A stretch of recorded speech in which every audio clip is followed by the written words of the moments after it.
comment une crise financière, qui concerne a priori les banques et le secteur financier, peut-elle s'étendre progressivement à l'économie tout entière? Dans 3 minutes, vous saurez tout, ou du moins vous en saurez plus.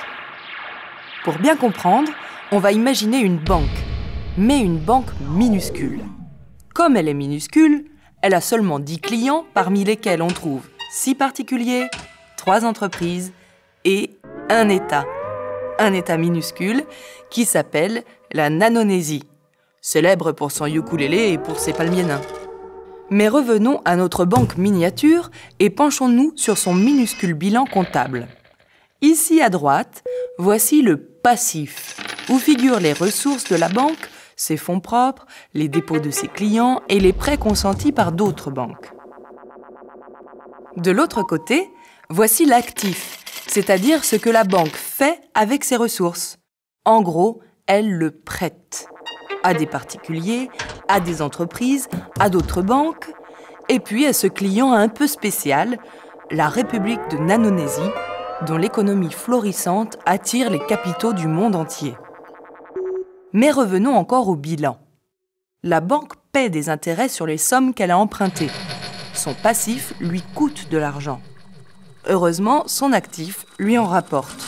Et comme la banque est gérée adroitement, l'actif rapporte plus que ce que coûte le passif. Le solde est positif.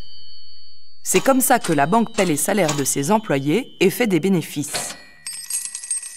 Tout va donc pour le mieux dans le meilleur des mondes minuscules, lorsque soudain, patatras. En Nanonésie, le général Yota vient de s'emparer du pouvoir et menace de ne pas rembourser la dette publique du pays. Rien n'est encore officiel, mais le risque suffit. Du jour au lendemain, plus personne ne veut prêter à la Nanonésie. Parmi les actifs de notre banque, ceux qui concernent la Nanonésie ne valent virtuellement plus rien. Si bien que le bilan de notre mini-banque bascule dans le négatif et qu'on commence à évoquer le spectre de la faillite.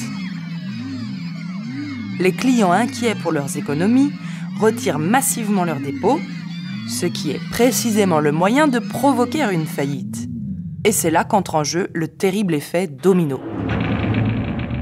Rentrons un instant dans le cerveau d'un investisseur. Si la banque X fait faillite, se dit-il, alors la banque Y ne récupérera pas les 7 milliards qu'elle lui a prêtés l'année dernière. Donc, il faut considérer Y comme virtuellement en faillite à son tour. Et si Y plonge, elle ne pourra jamais rembourser Z, et ainsi de suite.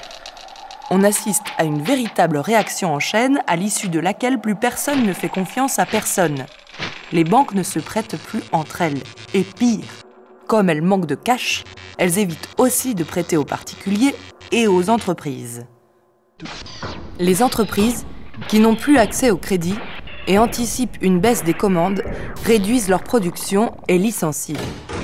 C'est comme ça que la crise bancaire devient crise tout court. Parce que ces nouveaux chômeurs sont aussi des consommateurs qui vont consommer moins. Quant à ceux qui travaillent, inquiets pour l'avenir, ils préfèrent épargner plutôt que consommer. Bref, la demande plonge. De nombreux touristes, par exemple, annulent leurs vacances en Nanonésie et partent dans le Cantal. La Nanonésie n'a pas encore fait officiellement défaut, mais cette simple possibilité a provoqué une perte de confiance telle que le système financier s'est bloqué et que ce blocage a provoqué une crise généralisée avec effondrement de l'activité, de l'emploi et de la demande. Bref, le virtuel est devenu réel. Ce sont de vrais emplois qui sont perdus et de vrais gens qui se retrouvent sans ressources. C'est parce que la sphère financière est connectée à l'économie tout entière que ces crises peuvent devenir un problème pour tout le monde. Pour éviter ce type de scénario catastrophe, les banques centrales peuvent prêter aux banques en difficulté. Elles font aussi respecter un certain nombre de règles de bonne conduite. Mais les règles ne suppriment pas entièrement le risque.